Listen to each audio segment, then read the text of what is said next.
I never said I was a collector. I said I was a flipper. We've got bad news all across the sports card industry. We're in the midst of a 3-year market crash. Yep. Where is Gary Vee? Where is Josh Luber? Where is DJ Ski? Where is Steve Aoki? Where are all those influencers who pumped F1? Remember them? Where are all the sneakerheads? Remember all those guys? All the Instagram posts, all the flexing, all the positive content that was made during the pandemic got us nowhere, in my opinion. It's embarrassing, actually. I guess the best thing I can say about the sports card industry is at least it has more relevance than NFTs. It was a failure. And now we've decided that we are going to kill the NFT portion of the HITS project. So if you don't like me kicking the sports card industry while it's down, take this moment, turn this video off, and perhaps go watch a Card Collector 2 video or something like that. I have a gift for you.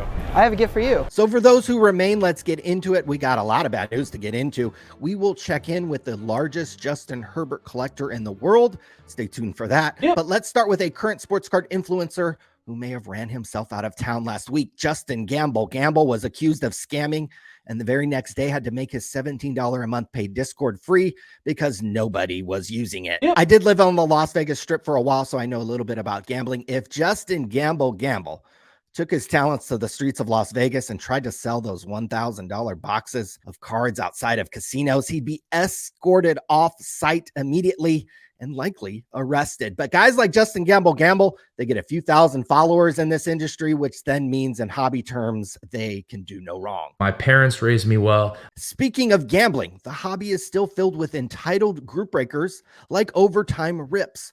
They were selling a break on Fanatics Live only to halt the sale of spots after they were selling for too little. I know it sucks. It sucks for us too, but it also sucks when like $40, $50 spots are going for sub 20. After community outrage, Fanatics suspended Overtime Rips. I'm sure they'll be back, though, very soon, because the only way Fanatics is going to 10x this hobby is if they 10x the number of casinos available for you to purchase from. Oh my God, that's a house. Won't name names, but the influencers who are promoting Rally and their attempted fractional sale of a house Mickey Mantle supposedly lived in the middle of Oklahoma, of all places, should be fucking ashamed of themselves. Sports Card Radio, you should be ashamed of yourself. Rally put a $300,000 valuation on a $10,000 house in the middle of nowhere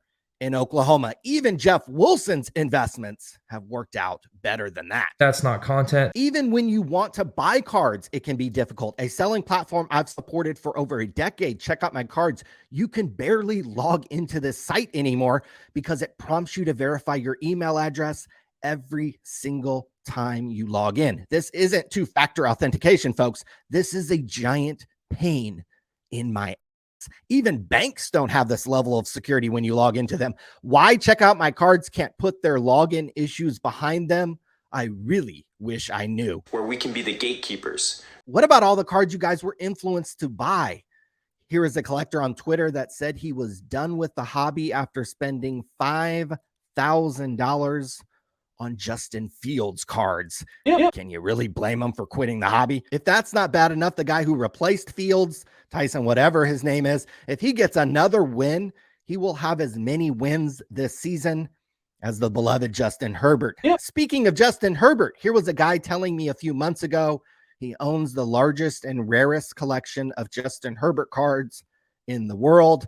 Needless to say, I haven't heard from this guy since the season started. I did send him a bolt up message this morning to hopefully lift his spirits. Hello. You've got to be careful with what you tell people to buy on these videos. I know that firsthand. Here is some rando that 6 months ago made an entire video claiming he exposed me for recommending a $98 Barry Sanders rookie card.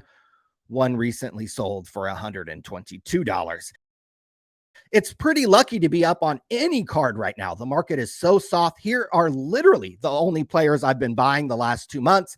And here is me actually buying a couple Kobe Bryant cards lately. One from Check Out My Cards via eBay and one from Ken Golden. What I'm holding, without exaggeration. Perhaps the worst news of all in the sports card world is there is actual data showing how steep of a decline we are in the midst of. The SCI 500 is at an all-time low. Jeff Wilson has tracked 500 top sports cards for over 2 years, and it is down 37%. It just hit an all-time low. The Card Ladder 50, an even more curated list of cards that includes cards of Jordan, Gretzky, LeBron, Babe Ruth, Mickey Mantle, and others, is down 5% year to date and down 32% over the last 2 years. It's been painful for a couple years now in the sports card world. You're starting to see the morale of the hobby drop along with it. Even the last few years, it's been easy to find people willing to be positive, put on a smiley face, and promote this industry. That game has dried up almost completely. If you can only talk about cards and enjoy them